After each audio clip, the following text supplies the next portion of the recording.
Baik, shalom rekan-rekan semua. Wah, sepertinya sudah lama ya kita tidak berjumpa. Tapi senang bisa melihat semua sehat-sehat, semua baik, semua dalam kasih karunia Tuhan ya. Saya percaya saudara dalam kebaikan Tuhan senantiasa ya. Baik, saudara-saudara, kali ini kita akan sama-sama belajar satu apa namanya? Saya diberikan topik ya, pelayan Tuhan kok nyerah ya. Waduh, topiknya langsung bikin saya waktu lihat begini, waduh, dalam hati saya berapa kali pengen nyerah.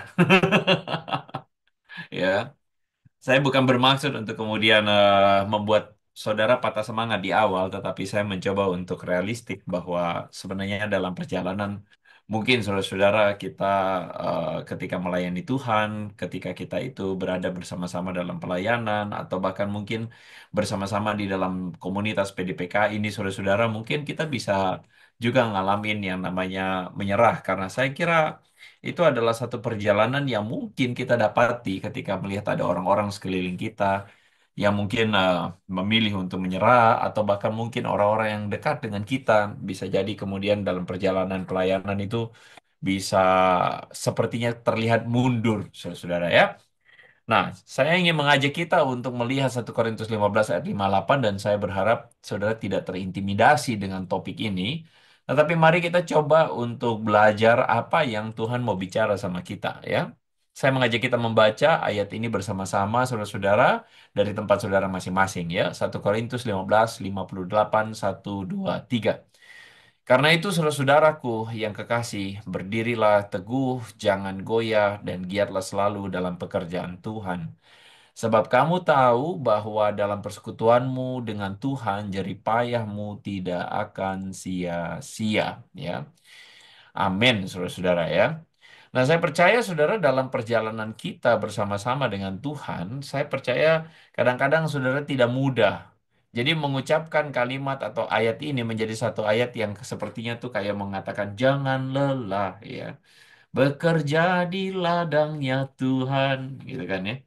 Kenapa? Karena kita merasa bahwa ya itulah bagian dari pelayanan.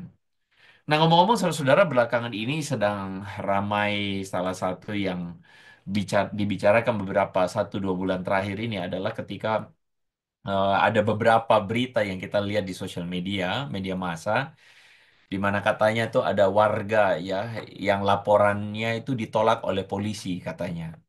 Nah, di sini Anda bisa melihat bahwa katanya diduga ya, sekali lagi diduga oknum polisi minta uang bensin. Saudara juga bisa melihat ada beberapa cerita bahwa ada laporan tentang mobil curian ditolak sama polisi. Sampai akhirnya mengakibatkan orang tersebut mungkin dianiaya atau dieksekusi ya sama sama pencurinya. Bahkan saudara bisa menemukan ada beberapa orang-orang saat ini sedang mengeluh tentang mungkin polisi ya, institusi polisi karena katanya ada juga polisi yang tolak laporan dan akhirnya perampokan ya, dan akhirnya karena tidak sigap untuk merespon harusnya jadinya turun jabatan. Nah, kalau saudara tahu Ben Sukatani, ya Ben Sukatani, nah ini kan salah satu apa namanya band yang berapa waktu lalu dibicarakan. Kenapa? Karena mereka bikin atau nyanyikan lagu bayar bayar bayar ya katanya. Jadi kalau mau mau urus apa mesti bayar ya. Mau ada orang yang mengatakan wah kalau motor di apa namanya dicuri orang terus ambil dari di Polres atau ambil di Polsek mesti bayar gitu ya. Jadi segalanya mesti bayar dan itu menjadi satu kekecewaan saya kira ya. Tidak bisa dipungkiri bahwa ada kekecewaan dari warga yang melihat bahwa institusi yang harusnya mengayomi masyarakat, tapi kok sepertinya tidak mengayomi. Begitu ya, saudara-saudara ya. Nah, tapi di tengah-tengah keadaan seperti itu, tahukah saudara bahwa ternyata ada berita juga yang mengatakan ada orang curiga ada maling di sekolah. Nah, ketika curiga, bukannya telepon polisi, tetapi teleponnya damkar. Kenapa? Karena katanya damkar atau pemadam kebakaran itu lebih sigap, ya, lebih peduli, lebih disiplin. Ketika dipanggil langsung mereka datang begitu. Katanya sih begitu ya. Bahkan ada orang yang mengatakan bahwa em, petugas pemadam kebakaran bukan cuma buat padamin api aja, saudara. Tapi ada perempuan yang apa anting-anting hidungnya itu saudara-saudara nyangkut di kursi, petugas damkar datang ya. Bahkan katanya Ada yang mengatakan apa namanya sesudah nangkap maling, ada juga petugas damkar diminta nangkap setan, saudara-saudara ya. Jadi kalau saudara lihat orang-orang warga net ya atau orang-orang di internet itu mereka bilang, wah kepalaku kejepit kursi, panggil damkar. Uang jatuh di selokan, handphone jatuh, panggil damkar gitu kan ya. Bahkan tangkap ular, panggil damkar gitu. Nah, saudara jadi lihat bahwa ini adalah satu hal yang lucu ya, fenomena sosial yang muncul di sekeliling kita yang bahkan dari hal-hal tangkap biawak, tangkap kadal juga damkar bisa panggil, bisa datang, saudara. Nah, tentu saya tidak tahu ya, saudara di room PDPK ini ada tidak yang pernah panggil damkar waktu apa namanya gas habis mungkin ya, LPG harus ngantri kemarin, panggil damkar juga atau tidak saya tidak tahu. Tapi ini cuma sebuah bercandaan yang membuat saya jadi berpikir ketika menyusun topik ini, saudara-saudara. Apa sih yang orang lain pikirkan ketika orang mengingat tentang pelayan Tuhan atau para pelayan Tuhan? Apakah para pelayan Tuhan yang ada di benak orang-orang hari ini adalah para pelayan Tuhan yang dengan setia mengerjakan panggilannya, ataukah orang-orang yang kemudian tidak bisa diandalkan? Dalam pelayanan, saudara-saudara, tentu saya percaya kita semua ada dalam bagian itu, dalam pelayanan. Saudara-saudara, dalam pelayanan, ketika kita mengingat sesama pelayan Tuhan, apakah kita dalam pikiran kita ada muncul perasaan, oh, sesama pelayan Tuhan enak ya, bisa diandalkan. Ya misalnya apa apa minta pelayanan, oh siap gitu ya. Minta Kak Wilma pelayanan, siap gitu ya. Apapun pokoknya siap dulu ya. Atau bisa ndak bisa pokoknya siap dulu gitu kan. Pokoknya bisa beres. Kenapa? Karena kita sudah tidak tidak ragu ya dengan komitmen pelayanannya ya. Misal, itu cuma contoh saudara-saudara ya. Saya percaya itu enak tuh kalau misalnya kita mendengar kisah-kisah yang demikian. Tapi adalah sedih juga ketika kita mendengar kisah bahwa ada orang yang diminta pelayanan, aduh nggak bisa bohwat, bohwat, bohwat gitu ya. Mending manggil damkar aja kalau gitu, saudara. Betapa sedih ya kalau misalnya kita itu pada akhirnya melihat ada pelayan-pelayan Tuhan yang akhirnya muncul kesan yang demikian. Maksud saya adalah hari ini kan tema kita adalah pelayan kok lelah, pelayan kok mundur. Temanya itu memang agak positif ya. Pelayan kok lelah gitu ya. Pelayan kok nyerah begitu ya. Saya kira hmm, sebagai orang yang malah melintang dalam pelayanan, saya merasa bahwa saudara-saudara lebih lama waktu pelayanannya dibanding saya. Saya ini masih anak kemarin sore lah begitu ya. Dan saya yakin saudara-saudara yang ada di room PDPK ini sudah lihat begitu banyak contoh-contohnya ya. Baik pelayan dan sebagainya. Tapi dalam perjalanan itu ada orang-orang yang juga kelelahan, ada orang-orang yang stres ya. Para pelayan-pelayan Tuhan yang sepertinya tuh burn out ya, sudah capek, bukan cuma capek tenaga, capek hati juga, capek pikiran juga.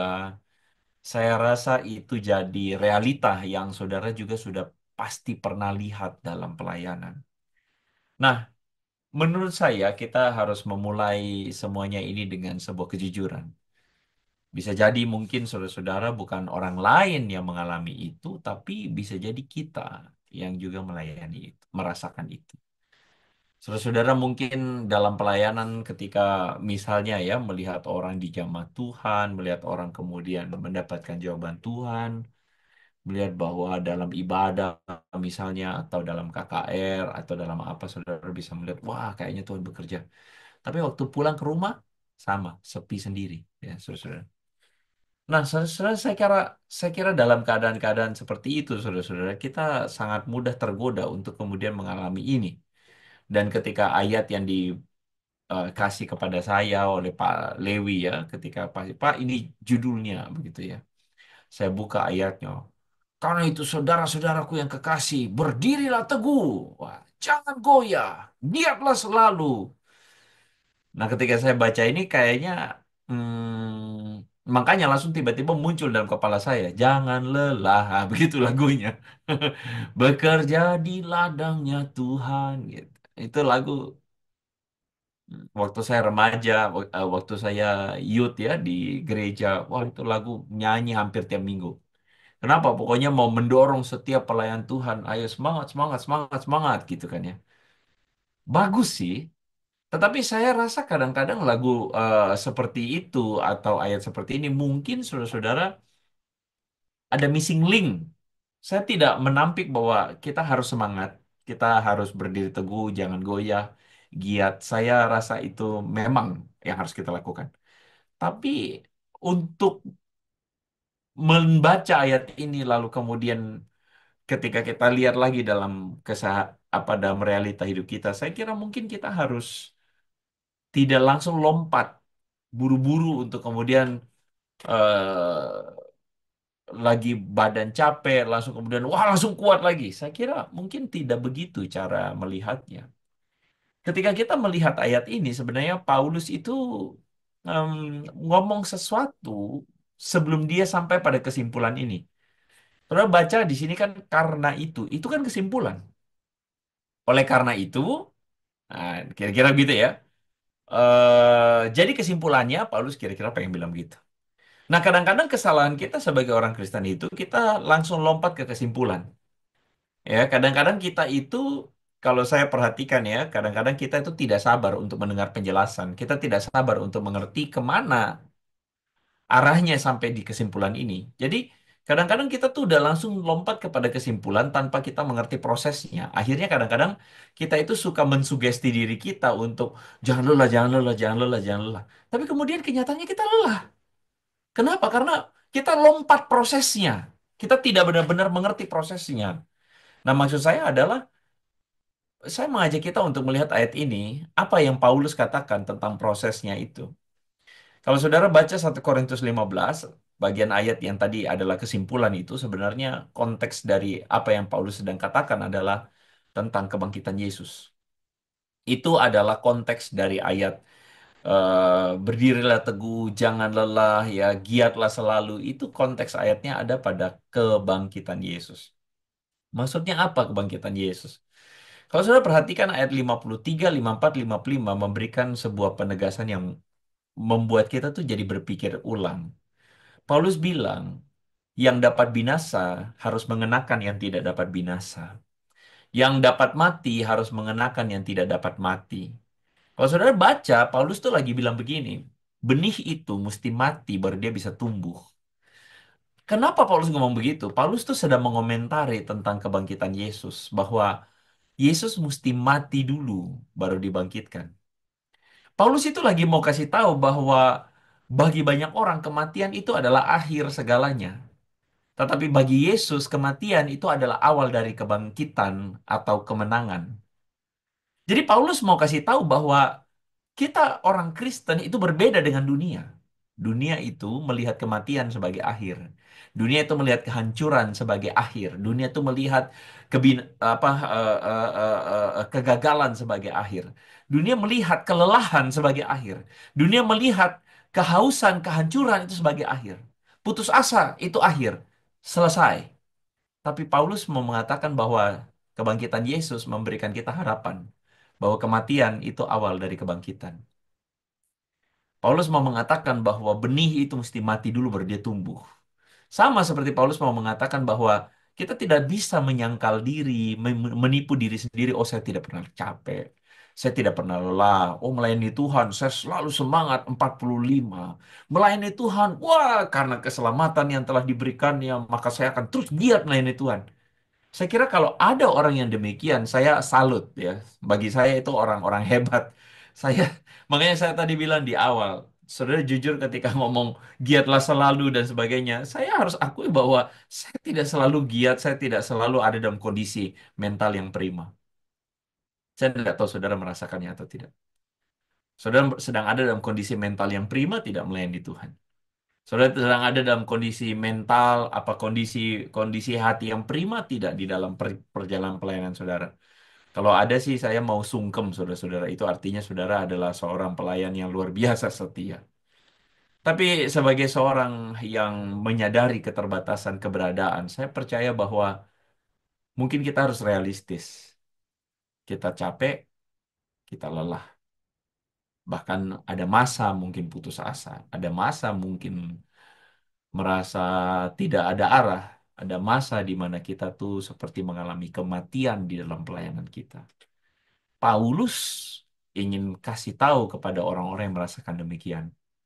Jangan jadikan itu akhirnya, tapi jadikan itu sebuah kesempatan untuk mengalami kebangkitan, mengalami kemenangan, mengalami yang namanya mati bersama dengan Yesus dan bangkit bersama-sama dengan Yesus. Ada pengharapan sesudah kematian. Itu yang Paulus mau kasih tahu. Saya percaya Paulus tidak bermaksud ketika dia mengatakan giatlah selalu dalam pekerjaan Tuhan, ketika Paulus mengatakan berdirilah teguh, jangan goyah, jangan lelah, giatlah selalu. Paulus tidak sedang bermaksud untuk mengatakan kepada kita, "Hei, tipulah dirimu sendiri." Saya percaya tidak itu. Bukan itu yang Paulus mau bilang. Tapi Paulus itu mau kasih tahu sama kita bahwa dia adalah Tuhan yang mengerti apa yang kita sedang alami. Ketika dia mati, itu menunjukkan bahwa dia adalah pribadi yang merasakan apa yang kita rasakan.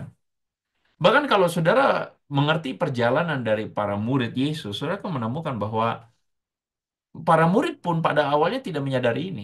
Tapi kemudian ketika Yesus ditangkap, mereka lari tunggang langgang. Mereka mengalami yang namanya kehancuran dulu. Mereka mengalami namanya pupus harapannya. Dalam perjalanan melayani Yesus sebagai murid-muridnya, mereka mengalami perjalanan gagal. Mengalami perasaan, ternyata salah ngerti. Ternyata tidak seperti yang dibayangkan.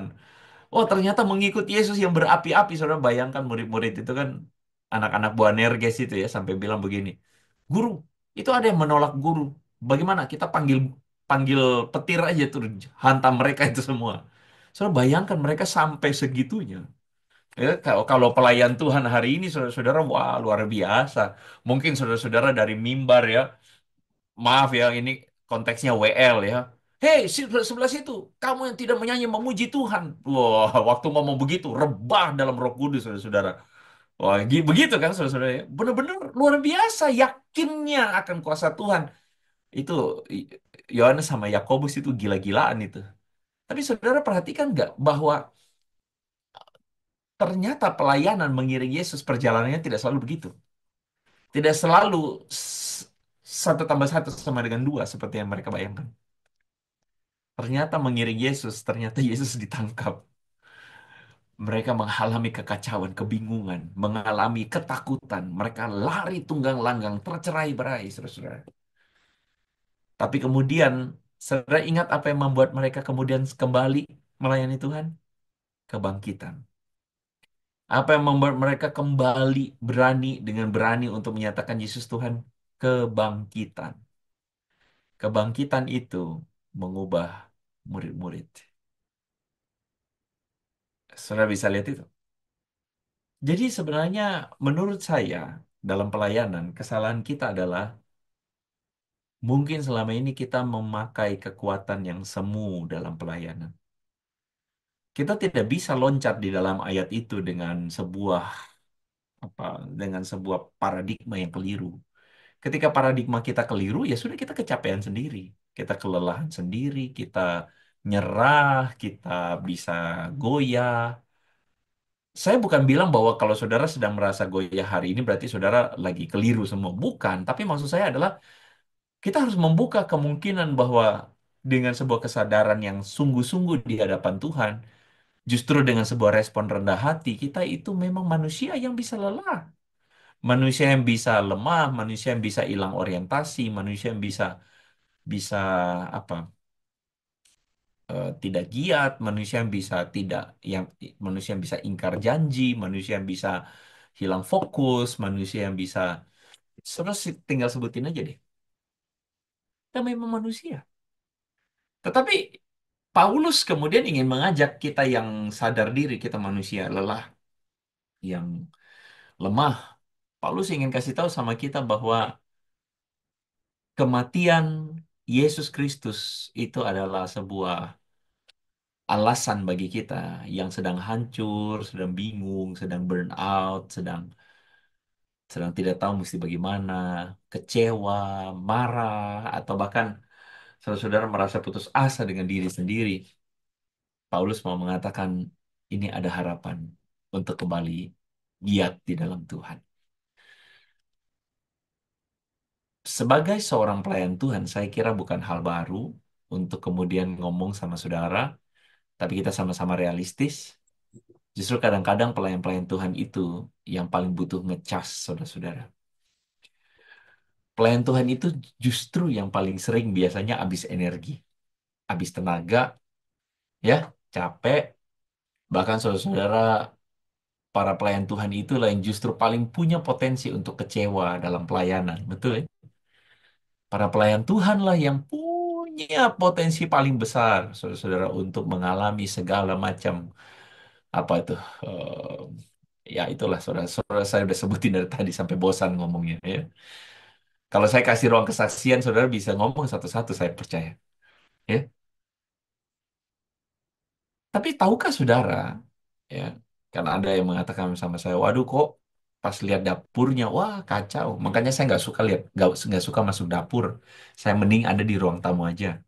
Nah, orang yang bilang kayak begitu, saya bilang, sayang, kamu tuh tidak ngerti bahwa sebenarnya proses untuk sampai masuk ke dapur, itu adalah proses semua orang, semua kita.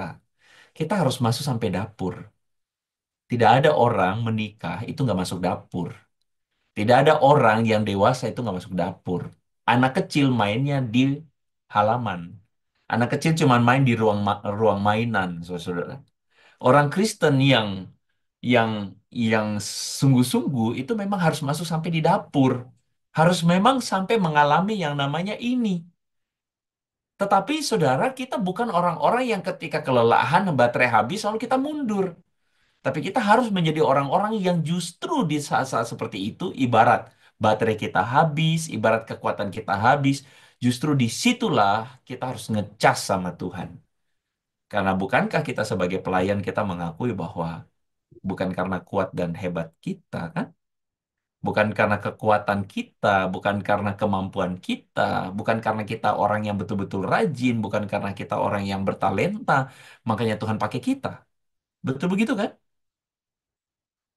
Kita semua dipakai Tuhan karena anugerah. Berapa hari yang lalu, saudara-saudara, mungkin lebih tepatnya 1 minggu yang lalu, saya kehilangan seorang dosen yang menjadi salah satu inspirasi. Namanya Ibu Rahmiati, ya, Ibu Ati. Ibu Rahmiati ini seorang yang sebenarnya low profile sekali. Tapi dia tuh mengarang sebuah lagu, ya. Kalau saudara tahu lagunya, bukan karena kecakapanku, bukan karena baik rupaku, bukan karena kelebihanku, ku dipakai, ku dipanggilnya. Saya mungkin salah liriknya ya. Bila engkau dapat itu karenanya, bila engkau punya semua daripadanya, semua karena anugerahnya diberikannya pada kita, semua anugerahnya bagi kita bila kita dipakainya. Saya mampu menyaksikan bahwa beliau adalah orang yang mencoba menghidupi apa yang beliau tuliskan sebagai lirik lagu yang dia ciptakan itu.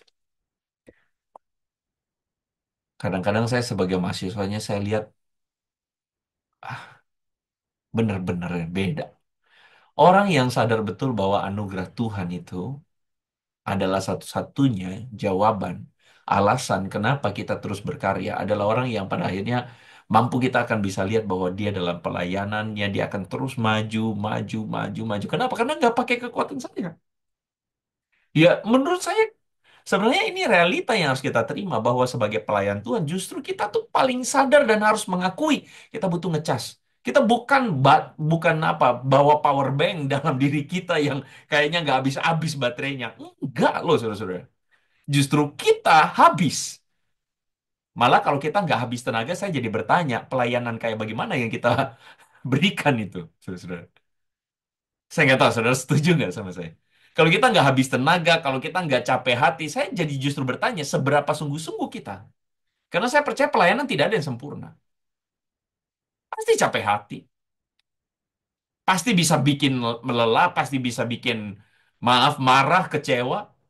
Tapi justru disitulah kita mesti sadar, itu realitanya. Justru kita mesti ngecas sama Tuhan. Dan di situ kita berani bersaksi bahwa bukan karena kuatnya saya. Bukan energi saya nggak bisa habis. Bukan tenaga saya nggak bisa habis. Habis. Tapi saya cari Tuhan terus. Nah, disitulah saya percaya pertumbuhan rohani terjadi. Pertumbuhan rohani terjadi. Kecewa sama rekan pelayanan. Kesempatan buat kita untuk apa? Mengalami pertumbuhan rohani. Menerima, mengampuni. Betul kan? Ya kan? Itu itu kan bukannya makin menunjukkan karyanya Tuhan. Jadi kita tidak ada di dalam sebuah pengertian yang semu tentang jangan lelah, bekerja di ladangnya Tuhan. Tidak. Kita tidak ada dalam sebuah pengertian yang semu. Tapi kita ada pada sebuah pengertian yang sebenar-benarnya bahwa justru Tuhan memakai pelayanan, Tuhan memakai yang namanya ministry untuk membentuk kita, para pelayan-pelayan. Hari ini, saudara-saudara, maaf, banyak orang Kristen cuma mau jadi penggembira dan digembirakan. Digembirakan oleh para pelayan Tuhan.